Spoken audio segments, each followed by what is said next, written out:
નમઃ શિવાય. શિવ મહાપુરાણ અધ્યાય 47 ધ્રુમલોચન ચંડ મુંડ અને રક્તબીજનો વધ.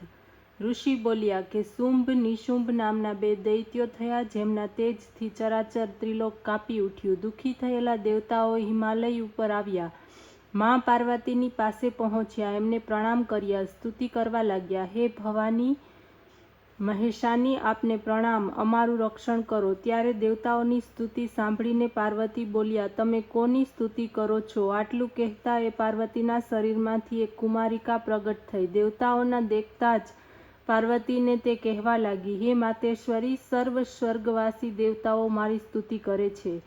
આ કુમારીનું નામ શરીરના કોષમાંથી નીકળવાને લીધે કૌશિકી થયું, તેમજ પ્રગટ થવાને કારણે માતંગી પડ્યું. ભય ના પામશો, હું એકલી જ તમારું કાર્ય પાર પાડીશ. કહેતાની સાથે દેવી અંતર્ધ્યાન થઈ ગયા. પછી શુંભ નિશુંભ બે સેવકોએ જ્યાં એના રૂપ સૌંદર્યને જોયું, ત્યાં તેઓ મોહ પામ્યા. પોતાના રાજા શુંભ નિશુંભની આગળ એની રૂપની પ્રશંસા કરતા તે બોલ્યા, એક ઘણી મોટી સુંદર સ્ત્રી હિમાલય શિખર ઉપર સિંહ વાહિની બનીને નિવાસ કરે છે. દેવકન્યાઓ એની આગળ સેવિકા રૂપ છે. ત્રૈલોક્યમાં એના જેવું બીજું કોઈ સુંદર નથી. તે તો નારી રતિ છે.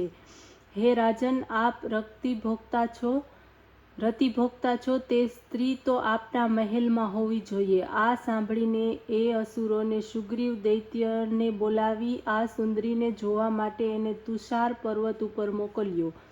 ત્યારે તે હિમાલય પર્વત ઉપર જઈને માતેશ્વરી જગદંબાને કહેવા લાગ્યો, હે દેવી, ઇન્દ્રાદિક દેવતાઓને વશ કરીને સર્વ રત્નોના ભોગતા શુભ નિશુભ નામના બે દૈત્યોએ મને આપની પાસે મોકલીને કહ્યું છે કે તમે સ્ત્રી રત્ન છો. અમારા બંનેમાંથી કોઈ એકની સાથે વિવાહ કરો. આટલું સાંભળતા દેવીએ કહ્યું, હે દૂત, તું સત્ય કહી રહ્યો છે. શુંભ નિશુંભ બંને મહાપરાક્રમી વીર છે, પરંતુ મેં એક પ્રતિજ્ઞા કરી છે કે જે વીર મને યુદ્ધમાં જીતે એની સાથે હું લગ્ન કરીશ. આ સંદેશ તું એમને પહોંચાડ. ત્યારે એ દૂતે આવીને શુંભને સર્વ વૃત્તાંત સંભળાવ્યું. એને ક્રોધ ઉત્પન્ન થયો. પોતાના સેનાપતિ ધૂમ્રાક્ષને કહેવા લાગ્યો, તમે તુષાર પર્વત પર રહેલી નારીને લઈ આવો. જો પ્રેમથી તે ન આવે તો યુદ્ધ કરીને કોઈકને કોઈક રીતે જબરજસ્તીથી પણ લાવો. આ સાંભળીને ધૂમ્રાક્ષ હિમાલય ઉપર પહોંચીને માતેશ્વરીને કહેવા લાગ્યો, હે દેવી, તમે પ્રેમપૂર્વક અમારા સ્વામીની પાસે ચાલો, નહીંતર 8000 દૈત્યોને લઈને હું આવ્યો છું. એ બધાથી જબરજસ્તીથી પકડીને હું તમને લઈ જઈશ. ત્યારે જગદંબા કહેવા લાગ્યા, હે વીર, હું શું કરું? પોતાની પ્રતિજ્ઞા તો હું તોડી શકતી નથી. મારી સાથે યુદ્ધ કરીને મને લઈ ચાલો. ત્યારે ધૂમ્રાક્ષ શાસ્ત્ર ઉઠાવીને એને મારવાને માટે દોડ્યો. ત્યાં જ દેવીએ હુંકાર શબ્દ દ્વારા એને ભસ્મ કરી દીધો. એના ભસ્મ થતાં જ દેવીના વાહન સિંહે ક્રોધમાં આવીને એની સેનામાં રાક્ષસોનું ભક્ષણ કર્યું અને કેટલાક ભાગી ગયા. જ્યારે એ શુંભે પોતાના સેનાપતિ ધ્રુમ્રાક્ષ માર્યો ગયો તેમ સંભળાવ્યું, ત્યારે એને ક્રોધ આવ્યો. ચંડ મુંડ રક્તબીજ વગેરેને બોલાવ્યા ને યુદ્ધ માટે મોકલ્યા. ત્યાં સિંહ પર સવારે જગદંબાને જોઈને તે દૈત્યો બોલ્યા, હે દેવી, તું પ્રેમપૂર્વક શુંભ નિશુંભમાંથી કોઈકને પોતાનો પતિ બનાવી શોભાને પ્રાપ્ત કર.